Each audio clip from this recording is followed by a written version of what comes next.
사람이 분주하게 일하는 과정에서는 정도를 걷는 삶을 살기 쉬워집니다. 반면에 생활이 편해지고 나태해지는 경우에는 사단의 시험에 더 크게 노출되는 경향이 많습니다. 나라가 전쟁의 위협이 사라지고 평온해지자 하나님의 마음에 부합했던 성군 다윗에게 시험이 다가왔습니다.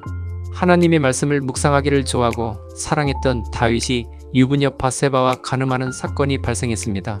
다윗은 자신의 죄를 감추고자 지혜를 써서 부하인 우리아를 가장 위험한 전쟁터 사지로 보내 죽음에 이르도록 방치했습니다.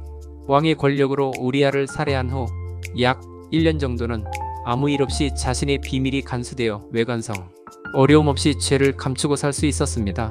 하지만 죄를 범함 후 1년쯤 지나자 다윗의 마음에 어두운 그늘이 드리워졌습니다. 그는 왕의 신분으로 호의호식하며 행복하게 살 수 있는 환경을 가졌음에도 마음 한 구석이 슬펐습니다. 행복할 주변 환경을 두 발로 밟고 누리며 살고 있었지만 진심으로 행복함이 없었습니다. 부하들의 본보기가 되지 못하고 잠시 눈이 멀어 하나님의 법을 어겼지만 정신을 가다듬어 보니 이것은 무슨 상황인가? 자신의 큰 죄악을 자각하게 되었습니다. 그는 자신의 죄를 기억하며 우울한 감정에 휩싸였습니다.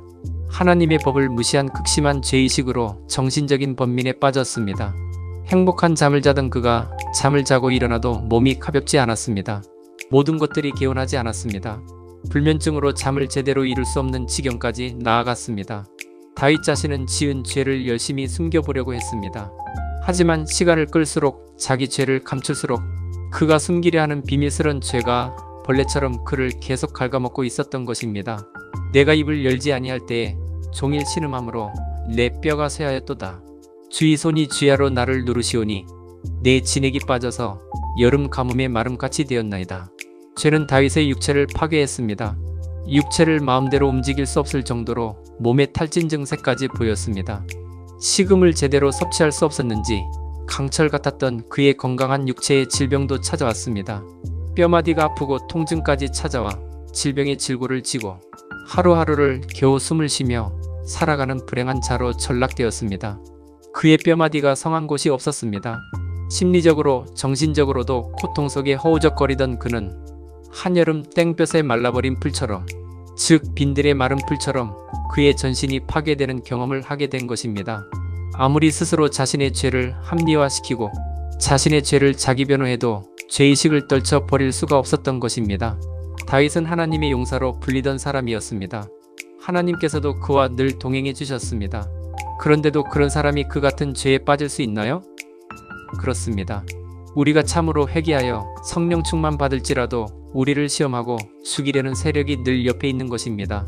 이제 나도 거룩한 자가 되었다고 자부하는 순간 죄된 환경과 죄에 끌려가는 노예가 될 수 있는 것입니다. 그래서 사도 바울은 늘상 죄와 싸우라고 권면했습니다.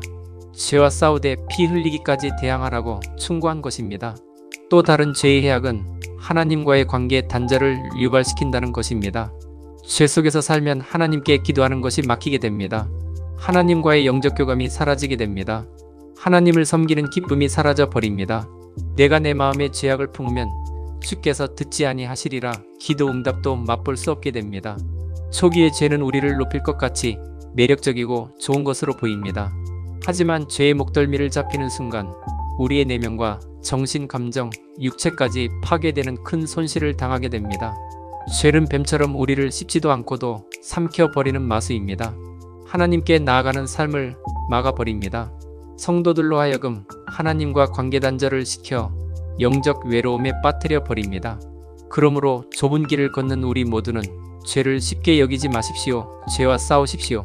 사도 바울의 충고대로 죽기까지 싸우십시오. 아멘.